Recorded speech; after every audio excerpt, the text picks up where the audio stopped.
Welcome to Fearless and Unfiltered. I'm your host, Alyssa Olerud, and today's conversation is one that I think every woman, especially busy mom or high achieving woman, needs to hear before their pain forces them to slow down. I'm sitting down with Ashley Katzenbach, doctor of physical therapy and founder of Cape Concierge Physical Therapy, who's been helping people on Cape Cod move, heal, and reclaim their lives since 2006. Ashley doesn't just treat pain, she treats people. And as a working mom, athlete, and lacrosse coach, she understands the real cost of being sidelined, ignored, or rushed through the healthcare system. Her approach is built on the powerful belief that time is our most valuable resource and we should care and respect that. So, Ashley, thank you so much for being here with us today. Thank you. That was so lovely. I love hearing I'm those glad words. the bio that you submitted was great. It was easy to write wonderful things about you. Oh, it's great.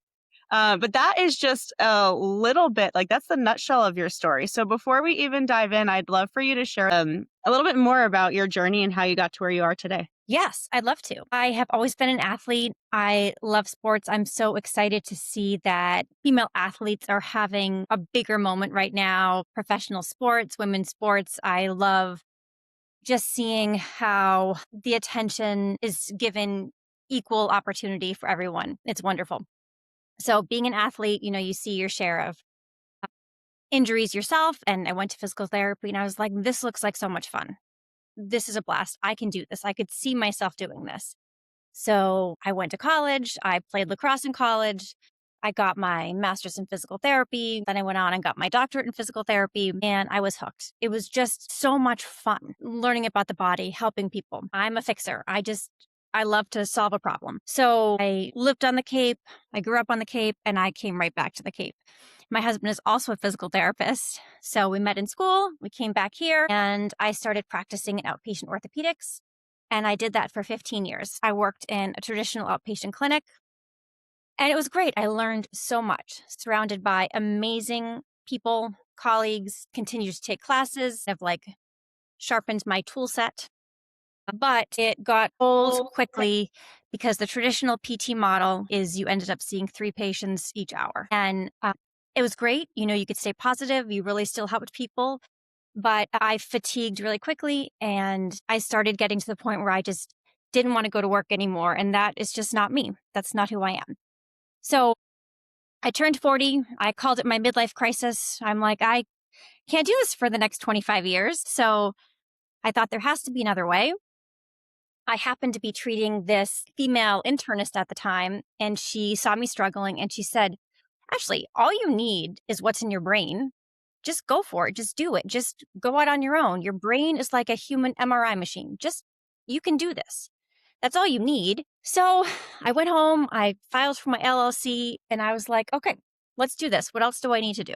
So I started slow, put the pieces together. I mean, I'm sure it's more complicated than I'm making it sound. And slowly but surely, patient after patient after patient, it grew. And a few months later, I was able to kind of give my full time attention to that. And 9 months later, I was able to hire an employee. And then a year later, another employee. And now, almost 4 years later, we have 4 full-time employees, 2 part-time employees, and an administrator. And it's a dream come true. That's so wonderful. That's such a great story of having an initiative or something in mind and then actually taking action on it. Because I think as you were telling the story of the conversation you had with a patient, it would have been so easy to just say, yeah, you know what, that does sound nice, and continue on the path that you were already on. So, where did you find the bravery, so to speak, to just do it? Well, to be honest, the employer I had at the time, super wonderful person, great clinician, super caring, but wasn't the best at business. And I thought, well, if he can do this, I can probably do this, right? Which I know sounds so silly, but I'm like, I can figure this out, right? I can figure this out. I've gotten this far. Now, in hindsight, business was much harder than I actually thought it was going to be, and so many stumbling blocks along the way. But it has worked out. A lot of learning. But I guess at the end of the day, at least in physical therapy, right? The business is taking care of people, right? And so I do know how to take care of people. And I've been able to surround myself with other people, other support teammates that have been able to help me learn about business. So I know how to take care of people, and I have been able to find other people that have taught me about business. So it's working. Yeah. Have you heard the saying that being a business owner is like personal development more so than anything else that you can do in life? I haven't heard that expression, but that is resonating deeply. Yeah. Yeah. I remember when I started my business, I didn't think, I guess I was in a similar place. I didn't think about the business component. I was like, I do social media marketing and that's great. I'm going to do that now. And then I found myself having to look at a budget and taxes. And I have a friend who started a therapy clinic around the same year I started my business. So her licensing is I don't have any licensing. She has like countless licensing requirements. And she still, every so often, will text me and be like, don't forget your estimated taxes due. Don't forget to renew the LLC. And I'm just like, thank you for being you because my creative brain is not there. Right. There's so much that goes into it. And you want to do the things that you're passionate about and you're excited about, right? I love patient care. That's what I want to do. I want to learn about other people that can help me with patient care. I don't want to do those other things. Yeah. So connecting with people that can help me and that you trust, Hmm. it's invaluable. For sure. I want to go back to what you said about seeing three patients an hour Oh, because when you said that, I thought you were going to say three patients a day. So when you said an hour, I'm still recovering from that. yeah. What does it look like? I know you talk about being a concierge practice. High level, can you walk us through really what the difference is between traditional seeing three patients an hour to moving into a more holistic Yeah, concierge style practice? absolutely. And and keep in mind, I am comparing a for-profit traditional outpatient clinic Hmm. versus a for profit concierge physical therapy clinic, right? There is Right. hospital based physical therapy clinics, nonprofit physical therapy clinics that are a different model, right? So I just want to be clear, I'm comparing those two things. Hmm. Insurance-based physical therapy clinics, right? You can only pay a physical therapist based on what you're being reimbursed from insurance companies, right? You have to keep the lights on, you have to pay for an administrator, you have to pay for liability insurance, you have to pay for staff to track down those insurance referrals and help you get paid, right? So if the average insurance reimbursement rate is $80 a person, right? So if I see 3 patients an hour, we're being reimbursed on average $240 for that hour. So that's if we get paid, right? Hmm. That's if everyone's paid their copays. That's if that insurance company doesn't deny any of the claims. That's if all those patients show up. That's if none of them happen to be workman's comp claims or motor vehicle claims, or who knows? Well, all kinds of things could happen. But let's say all those things work out. So of that $240, you're paying an aide, you're paying a front staff coordinator, you're paying an insurance referral liaison. So you have to see that many patients in order to get paid yourself and to pay all your support staff. The model and right, I'm only getting to spend of that hour, if I'm lucky, 20 minutes of hands-on time with that patient before I am then handing them off to an aide or physical therapy assistant to go through their exercises. And that's fine. I worked with some amazing physical therapy assistants and rehab aides, really great people that were wonderful, but I didn't feel like I was helping that person. Hmm. So now, this model, I'm spending that hour with my patient the whole time. I am working on one on one, hands on care, whatever they need. And let me back up a second. The insurance based model, I was only allowed to treat what the insurance company told me I was authorized to treat. Wow. So I was dependent on the insurance company approving X amount of visits for that diagnosis. So if they came in with a diagnosis of shoulder pain and the insurance company approved 4 visits for shoulder pain, that's what I could treat. If I happened to think that that shoulder pain really was coming from their neck, well, I was going to have to wait. I had to treat their shoulder. So now, if a patient comes in with shoulder pain, I'm going to look at their whole body and figure out what I think the root cause is. And then the patient and I together are going to come up with the treatment plan. So if we think together based on their history and their presentation that the issue is really coming from their neck or their thoracic spine or trauma that happened from years ago, we're going to treat that together. And if we uncover a few other things along the way, we'll shift gears. So it's much more of a collaborative approach with the patient and educating them. So there's much more buy in from the patient because we're empowering them with knowledge. They're going to do the things at home and they're going to get better faster. And the symptoms aren't just going to return because they understand what's happening in their own bodies now. Yeah, that's fascinating. I feel like just from a consumer standpoint, so to speak, I've seen more and more of these style practices across various industries pop up.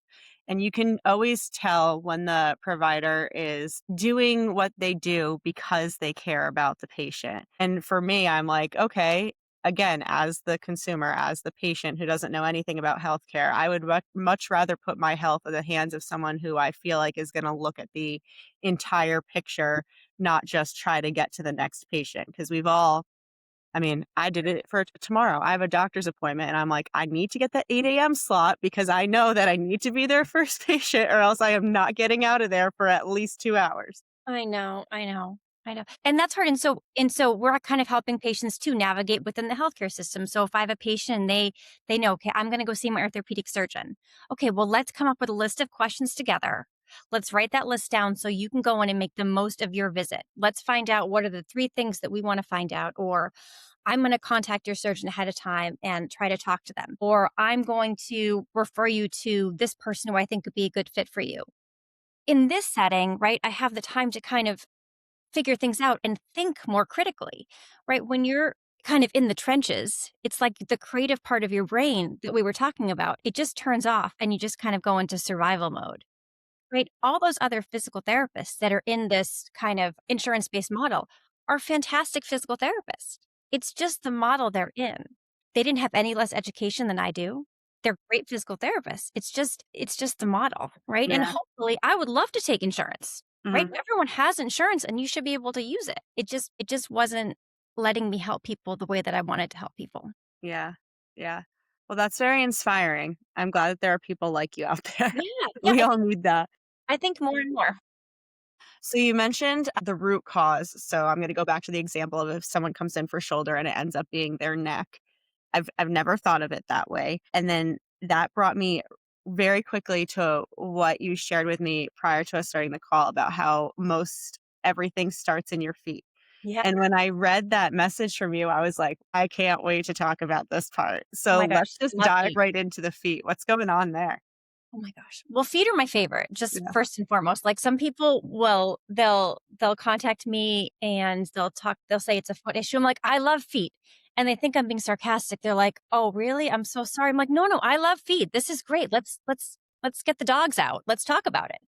And I really do. We stuff our feet into these tiny shoes all day long and so many of our underlying issues are caused by our feet because it's the first thing that hits the ground, right? These are our shock absorbers. If our feet don't hit the ground and distribute the forces evenly throughout our body, something's going to be off.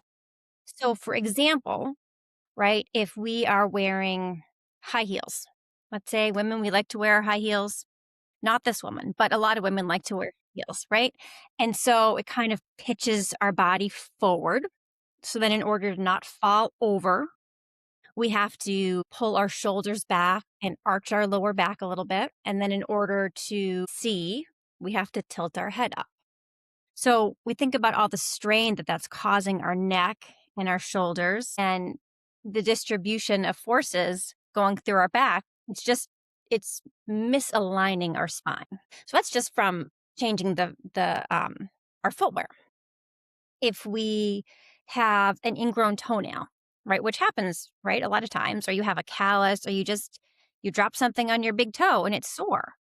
Now you're going to put more weight on the outside of your foot, which is maybe going to make you turn that hip outward, which is maybe going to make the opposite side of your back sore because you're putting more weight on the opposite side, which now you're going to carry groceries on the other side of your body, So it's like this seesaw effect, right? You've got to balance out the load somehow.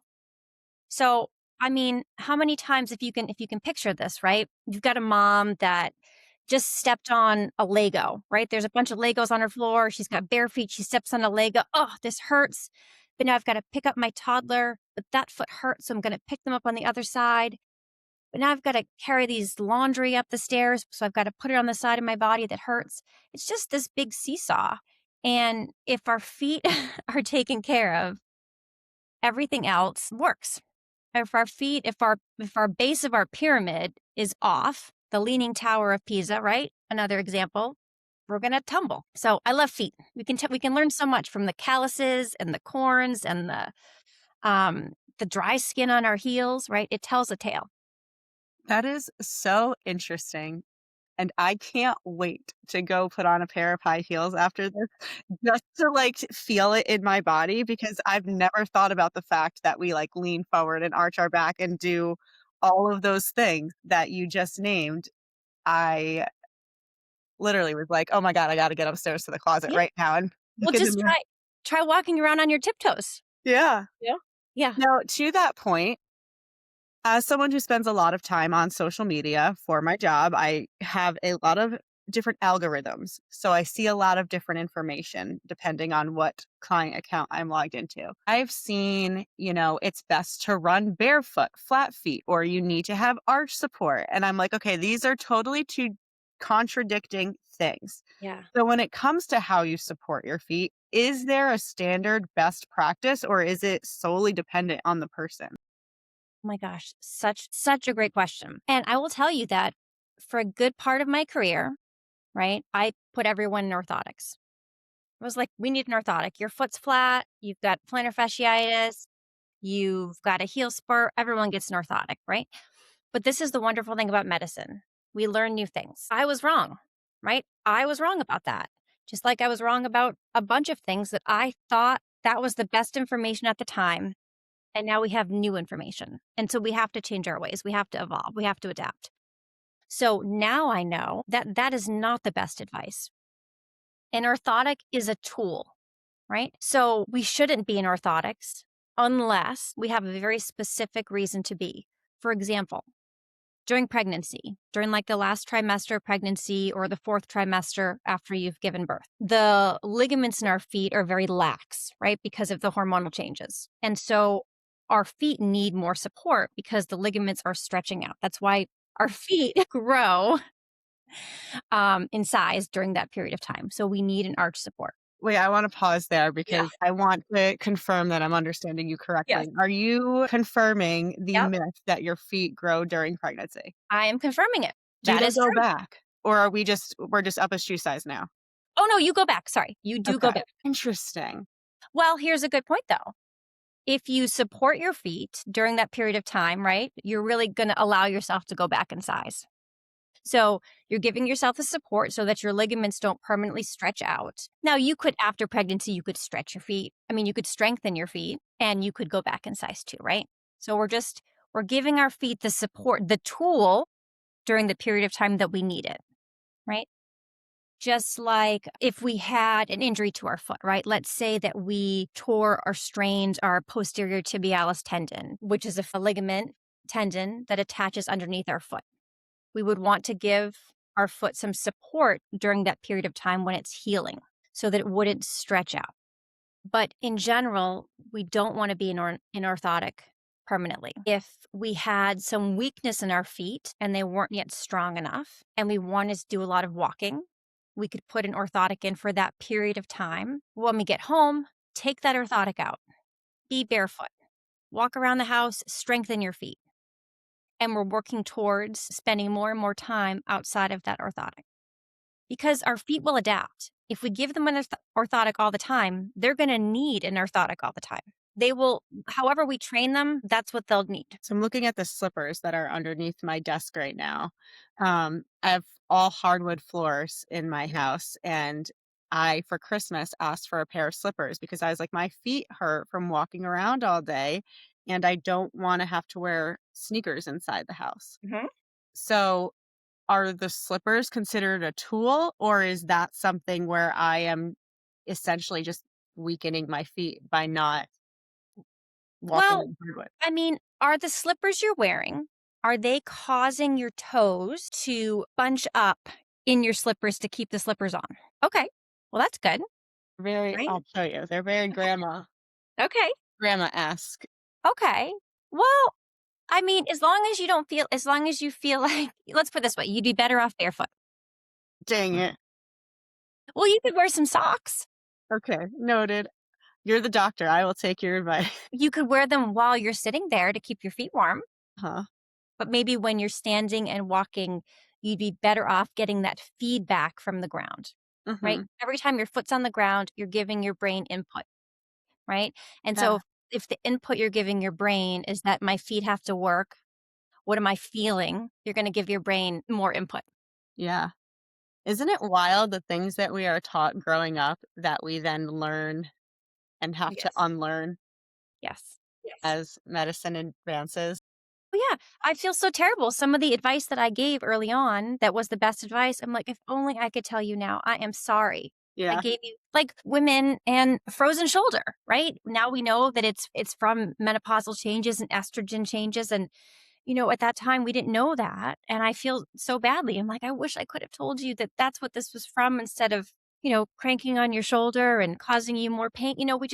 We know so much more now. Yeah. But having been in this field for 20 years, imagine what we're going to know in another 10 years. I can't wait to find out. Yeah. Wild. So that's an interesting point you make about frozen shoulder and hormones and all of that. Again, because we don't know much about it, especially those of us who don't study it. Yeah. We see I always go back to what I'm seeing on social media because unfortunately I feel like that's how a lot of us get our information these days. And collagen and supplements and everything that you see marketed online similarly to flat feet versus support, it's all different. It's all different information. So what do you think that women, especially who are mothers who have been active their entire life, I think a lot of my audience falls into that category. What do we truly need to know about how collagen and our ligaments and our bodies work before we find ourselves injured? Oh my gosh, I love this question so much. So, similar to feet, in menopause or in perimenopause, right? Our ligaments, as we lose estrogen, right? Our ligaments lose collagen. So, when we decrease estrogen, we decrease collagen. Our ligaments are made up of collagen. So, this would be another good time where you may need an orthotic because as we're losing stability in our ligaments, our feet may need a little bit more support. So that's another potential time for orthotics. So women, as they're going through perimenopause, menopause, postmenopause, we lose estrogen, which means our collagen decreases. So we are prone to our ligaments being less stable. So we're going to have shoulder pain, hip pain. Those are the two most common areas I see it because our shoulders and our hips, if you can imagine, right, they have the most amount of mobility, right? They move in all directions. And so when you have a joint that is extra mobile, our ligaments give those joints extra stability. So when we have less stability because we have less collagen, because we have less estrogen, they're more painful. So it's like when you get out of a car after a drive and you're like, oh, my hip, it just doesn't want to move. It takes a little while to get going. Or you get up in the morning and you feel like, why do I feel so old right now?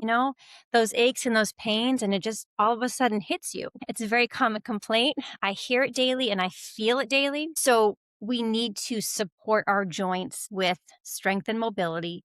We also need to support our joints with collagen supplementation. There are so many supplements out there. And we could talk about all of them, but I'm going to say the three supplements that I think women should be taking are collagen, creatine, and omega 3s, right? Write that I down. mean, yeah.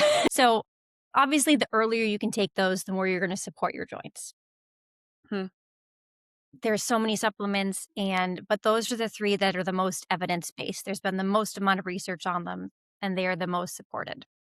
So take what you want, but those are the three that are going to give you the biggest bang for your buck. I have a lot of follow-up questions. So, I was not surprised to hear you say collagen. I was surprised to hear you say creatine. Can you talk a little bit more about that? And immediately where my mind went was like, okay, this is what I see marketed to bodybuilders. And I personally tried to take creatine once and blew up like a balloon. So I was like, bye. What there? Okay. All right. So the recommended dose, right, is just one serving a day. But I have noticed that some women do experience some bloat the first time they take it, right? Because creatine is going to hydrate your muscles, which is a good thing. We do want hydration in our muscles. So back in the 80s and 90s, there was a big push for creatine. Everyone was taking creatine. Like I can remember I was in high school and all the high school seniors were talking about their creatine. They were going to the gym, they were getting their pump on, and they were all like loading on creatine. They had no idea what they were doing. But and a lot of people do still use creatine for bodybuilding. What we as females need to be taking it for is muscle development and brain health. I recommend everyone take one dose a day, every day. But what you can do is if you are experiencing that bloat, you can break it up and take half in the morning, half at night, or start with half and then take a second, you can try to increase, but it is so beneficial. So beneficial. It is, with the exception of caffeine, the most researched supplement in the world. So Wow. the evidence is everywhere, especially with females, because women, as we're going through perimenopause, menopause, right? We lose skeletal muscle mass at an alarming rate. So we need to do everything possible to hang on to as much skeletal mass and build as much skeletal mass as possible because we need to stay strong and resilient. We do not want to be frail. And it's not fair. We lose it so quickly. So everything that we can do to give ourselves a little bit of edge to be able to build muscle, retain muscle is critical. Is there a certain age that you say at this point, this is when you need to start? Or is I this think you should high school athletes and I give it to my kids who are 12 and 15. I think you should take it. There is no negative side effect to creatine. okay. Well, So I would give it as soon as you can. okay. Do you have any brands for the 3 that you mentioned that you suggest? So I love Momentous. That's the brand I like, or Thorn. You just want to make sure it's third party tested, Mhm. right? And that is the only ingredient in there, Okay. right? So it should say creatine monohydrate. That's the only ingredient. And the gummies do not work. Don't get the gummies. It needs to be the powder. Momentous did come out with a chewable. It's kind of chalky, but if you can't handle the powder, you could do the chewable, not the gummy. And the reason is if it's the gummy, you can't ensure that the adequate amount of creatine is in that gummy just because of the way they make them. So if you're taking it, you want to make sure you're actually taking it. I'm gonna blame the gummy for the fact that I blew up then. Well, but it does happen, right? Because if we're asking our muscles to hydrate so that we can build more muscle, right? Because our skeletal muscle has like 70% water, right? Mhm. So if our muscles are dehydrated, they're less likely to perform. So the creatine allows us to have better capacity in the gym, lift weights, run, walk.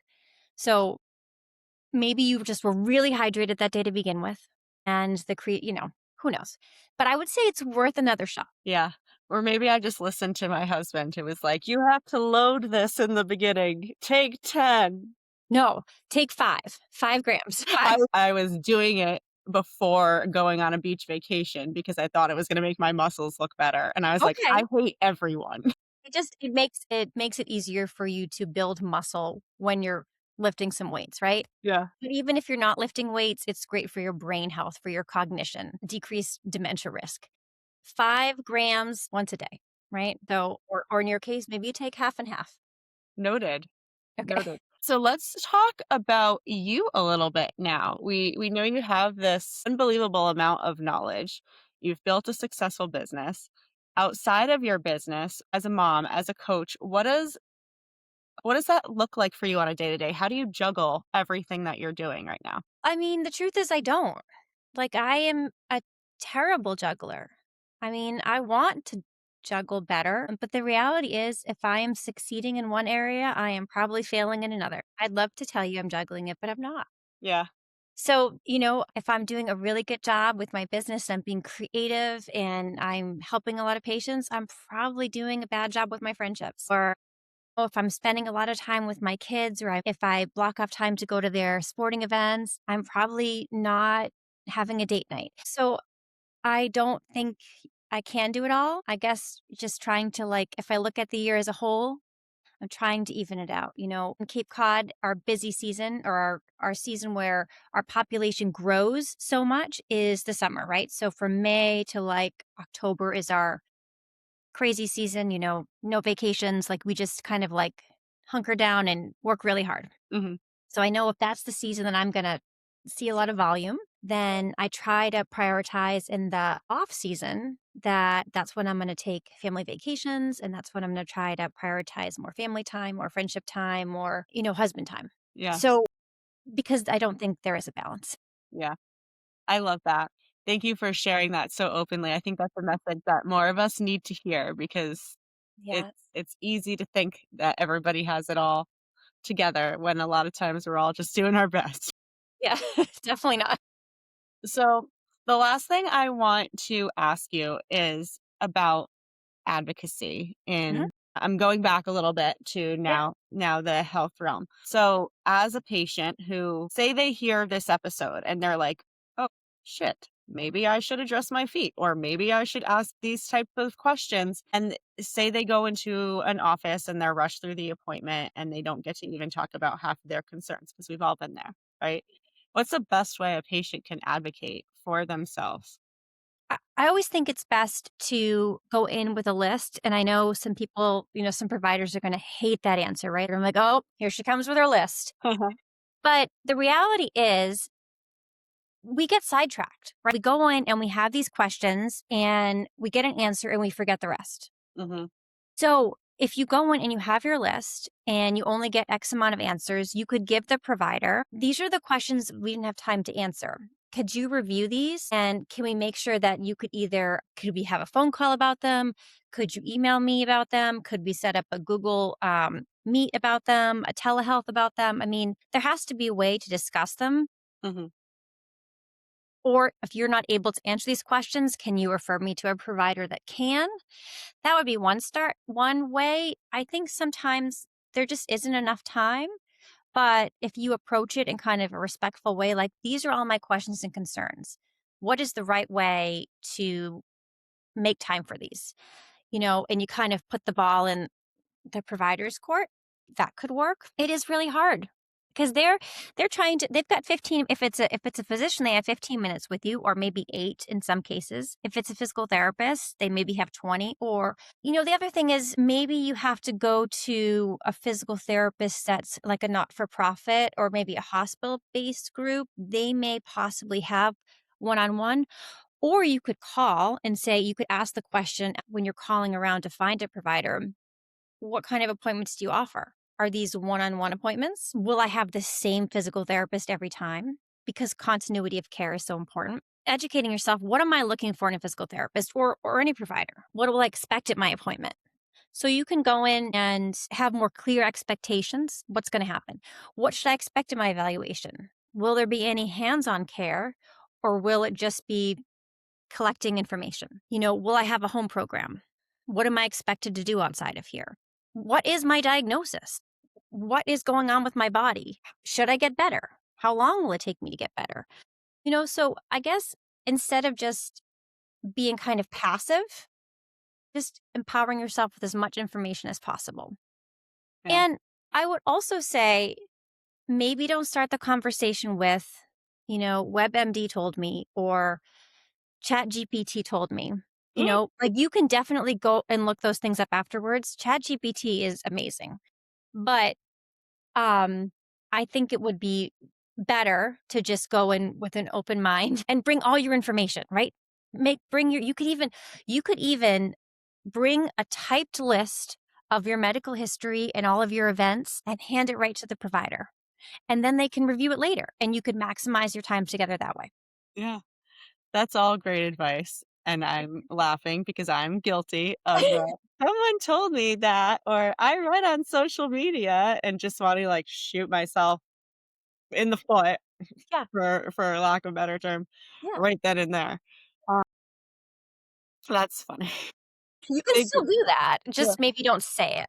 yeah, yeah, don't offend their knowledge. That is great advice, and Ashley, I've really enjoyed our conversation today. Thank you for sharing all of your wisdom with us. Thank For you. those listening, what is the best place for them to find you? Well, Instagram, Cape Concierge PT.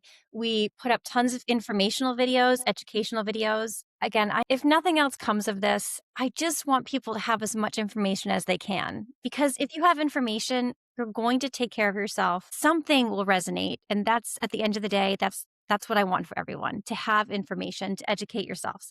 Instagram, Cape Concierge PT, Facebook, Cape Concierge PT, our website, Cape Concierge PT. I mean, it's pretty much the same thing everywhere you go. Yep, good branding. We'll link those Yes. in the show notes as well. Thank you. Um, and I can't wait to go stalk your Instagram, see what else I can learn from you. So thank you so much, Ashley. I really Thank you, appreciate you Alyssa. being here. And thank you because I learned from you how to update my LinkedIn profile, and I learned from you about the how to create my flow. And I listened to a recent podcast of yours, and now I'm gonna go create a YouTube channel, which I hadn't before. So thank Yeah, you. heck yeah, that's so fun. I can't wait to Yeah. see it. Thank you. Good stuff.